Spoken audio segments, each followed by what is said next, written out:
Hey, I'm Alex Radcliffe from Board Game Co. And today I'm reviewing Chai Tea for Two, a game by Steeped Games. With a name like that, it's a good thing to make games about tea. That's a good coincidence. Good, solid job there. Now, I hope they forgive my coffee on screen. I'm very much a coffee person, much more than a tea person. Then again, I prefer the company of humans to the company of zombies, and yet I find myself playing a lot of time in zombie games. So maybe just real life isn't always the same as board games, and that's okay. But if there's one thing, probably should have said this one thing first, if there's one thing that you walked away from this video from, because not everyone watches every single video, they're just too long, so you hop on in, you watch for 3-4 minutes, suddenly something else is happening, and then maybe you continue, maybe not, maybe you leave. So the one thing I want you to know is that if you are less interested in Chai Tea for Two because you played Chai or just heard Chai was too light, not to your taste, well, Chai Tea for Two is a much meatier experience than Chai. Now, I already reviewed Chai on the channel. I reviewed it with Ricky a while ago, and while we still own it because Ricky likes it, for myself, if my own gaming tastes were the only defining factor, I would have gotten rid of Chai because it is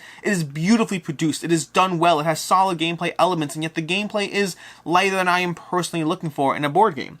And Chai Tea for Two ups that to the next level. Now, it's no Lacerda game, don't get me wrong, but it very much is a tight, tense back and forth as you try to most efficiently produce your tea better than the other players. The game will play to 3 to 5 ships depending on the game length you go for. That variable game length gives you a little bit of flexibility to fit it into whatever, strategy or game length that you are looking for. But you're going to be trying to produce tea in this game in your plantations, 2 players going head to head, producing tea and then shipping them off on ships to ultimately get the most points. There's going to be other things that score you points in the game, such as these, tea cards or whatever they're called, where you're going to score for having more tea cards. You can also store various tea in these buckets and crates that'll give you points at the end of the game. So there's different aspects of getting points, but the bulk of your points in this game are likely going to come from shipping off your tea to these ships over here. And so that's what's going on here. Now, as far as what goes on in the game, both players are going to effectively be rolling their dice and then using those dice for various abilities. So you have 2 players, they roll their dice, and then they start utilizing their dice for various abilities. You can go over here and simply take a tea, 1 die for 1 tea.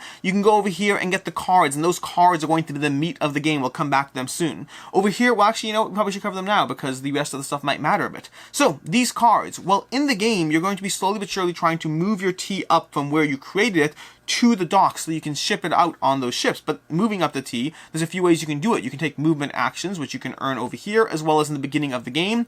Or alternatively, you can manage your cards. Managing your card engine is going to be the meat of the game in Chai, and therefore ensuring that you get the right cards will be a huge part of your strategy. Take this card over here, slot it over here, and then suddenly all the tea you have is going to immediately move up. When I generate more tea in white, it's going to immediately move up because there's a tea mover, whatever you want to call it, over there.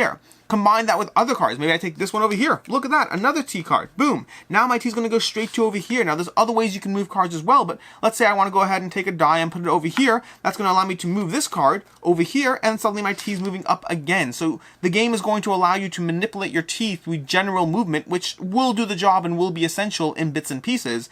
But I would say the core aspect of what you're trying to do in this game is trying to produce the right tea and get the right cards so you can use your cards and move them around to get what you need, because you might get another card. Let's say we put this card over here, and then suddenly you can do things like swapping cards, swap the locations of various cards in order to again trigger and activate those cards, moving tea out of various spots in the game. So going back to over here, once again, this is where you're going to get cards in the game. You're going to be able to get cards from this area over here. You have to place a 1 or a 2 or less, a 3 or less, a 4 or less, 5 or less, or 6 or less over there. So higher numbers, plus no cards come out until next round. So fight and fight wisely. Over here, you can place dice to, like I said, move cards or to swap the position of your cards, and then in some cases to flip cards face up. That's going to be an aspect where some of these cards, when you utilize them, if they have this little icon over here, they'll flip face down and you'll have to re-flip them face up in order to get them activating again. Then over here, you can go to claim the first player marker, giving you that beautiful little first player marker. This is a prototype, but also deluxeified metal coin, so a little bit of both over there. And then from there, over here is where you're going to be getting ships, because getting ships is a big part of the game. That's how you ultimately sell to the ships, where taking any triggering of dice, taking any combination of a sequence of numbers, so let's say a 1-2 or a 1-2-3, a 1-2-4, you can go ahead and claim a ship. Now, another player can go ahead and take that ship from you by playing a higher sequence. So for instance, maybe I go ahead and I take my 4 and my 5, and I knock you out over there to, take your ship from you. And then alternatively, you can play a 1-2 or 3, or 4 and a 5. You can basically play a higher sequence than another player. And then lastly, over here is where you can earn just chunks of move, because building building your card engine is important in this game, but I guarantee you, you will not be able to build your card engine to the degree that you want to capture and encapsulate every single different type of tea. There's 6 different types of tea in this game. There's only so many slots for cards, so even with the movement of cards, the swapping of cards, some pieces of tea will be left straggling in your engine, and to that extent, movement is key in this game. Placing a sequence of 2 dice that are, not sequence, 2 equal dice, so perhaps I put my 4 and my 4 over here, will allow me to basically get 5 movement, but if somebody else has placed their 5 or their 5, it will knock you down to another thing. In fact, one thing I think I misspoke is when you go over here, you knock somebody else to another ship instead, or they can recall, I believe, if I'm doing that correctly. But that's going to basically be the board of Chai High Tea, of Chai Tea for 2, not Chai High Tea.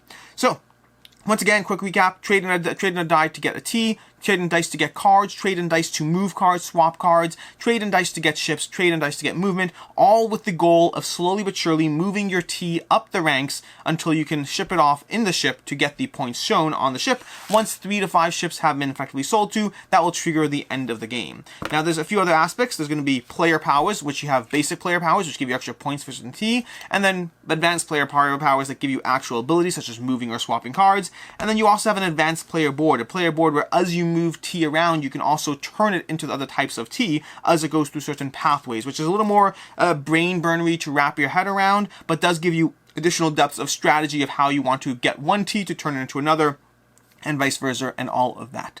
That's going to be Chai Tea for 2. This game, like I said already, is a much meatier experience compared to Chai. It's a game that it gives you significantly more tough, tense, tight back and forth. The art and production is still beautiful. I recently did a video on component upgrades, deluxe fight upgrades.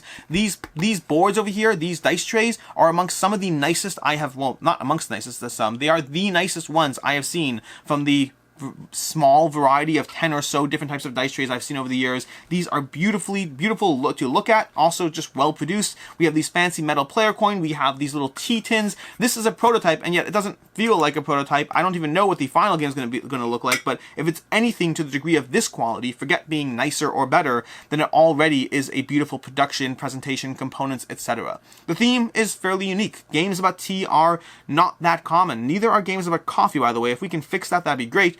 I still like coffee. But games about tea, we have Chai Tea for 2, we have other tea games that I'm certain exist but aren't springing to mind at the moment. But it's a very underused theme, so especially if you're someone who likes tea, and even if you're someone who doesn't, like myself, I really don't like tea. I only ever have tea when I'm sick. I'm just saying, if my wife sees me drinking tea, she knows that I am not feeling well. That's the only time I drink tea. But that is neither here nor there. And then the manipulation and optimization of the board is a real puzzle. That trying to manage which cards you get, and then knowing when to get more cards versus when to take a more efficient switching of cards to manipulate what you're trying to do in this game. You're trying to manage those slots, build out your board so that things move to the top as fast as possible. Outthinking, outplacing your opponent is going to be the key aspect to this game, but then also knowing when to push for which ship you want to get or extra movement. All those things are going to combine to giving you a tight player experience where you try to out-optimize the other player. But as far as things I didn't like, I would say that my biggest pet peeve with Chai Tea for 2 is going to be that most of the player spots I didn't feel that there was as much interaction or fighting for as I would like. Now, for the cards, absolutely going to be player interaction. For this spot, well, any number of players can go there, so not much. But fighting over ships, fighting over movement, or fighting over these spots, we personally didn't see that happening that much. There's almost always another ship to go for. It's not that hard to get one ship versus another. True, it might come down to min-maxing those points, but we just didn't feel the tension around them. And then fighting for movement, it definitely does matter, don't get me wrong, but at the same time, because there's multiple movement slots, you get less movement, but it wasn't as tense as we would have liked in that sense. And then over here as well, there's more than enough spots to be able to get what you want. Now, I will note, I did bring this up to the designer, and he said that the more you play it, the more some of these spots seem to matter more and a ton and really give you that strategy. But we're 5 games in now, and I don't feel that tenseness around the rest of the board over here. I still only feel the tenseness here. So perhaps we're not playing to the level we need to be. Absolutely possible. But we just don't feel the tenseness except anywhere else over here. That's going to be my main pet peeve. For a game that's about dice placement, I want to feel like every single who gets there first matters intensely in this game. And secondly, I'll also note, another thing I spoke to the designer about, is going to be these pathways over here on the advanced player board. These pathways are just a little bit confusing to understand. Not a big deal, we got it, we figured it out, but it's one of those things that reading the way the rulebook presents it, and then trying to figure out what's going on, it's a little bit fiddly and confusing. I did make a note to him, and they are looking into that. He heard what I was saying, so it's worth noting, again, prototype, anything here is completely subject to change. As far as what I can see others not liking, I don't really have that much in this category. I would say ultimately, this is a two-player head-to-head experience where you are fighting. The game itself is tense and tough, and trying to min-max and out-optimize your opponent is very much there. The tenseness of the worker placement stuff, I only felt that in one zone, but for the most part, it's there. But I will say the biggest thing I would say is this is a different game than Chai, that for better or for worse. If you love Chai and you're like, ooh, Chai, T for 2, this is a very different game. Very different. It might not be the game you're looking for. You might have enjoyed the lightness and the breeziness of Chai, and this is a much tenser experience. And the reverse is true as well. You may have not liked Chai and be writing this off, and it's much, much deeper in what it's trying to do. As far as my final thoughts on Chai T for 2, for me this is currently still a 3 out of 5. I like it. I like it a lot. For right now, this is joining my collection. I'm enjoying the back and forth, but that aspect of wanting those placement spots to matter a bit more, that's what's keeping it from being a 4 out of 5 for me. Just enough. I just want that tenseness. I want that, ooh, you got to that spot before I did it. And it's such a fun, my favorite part of any form of worker placement, dice placement, is the aspect of watching someone take your spot right out from underneath you, or the aspect of getting that spot, of feeling like it matters.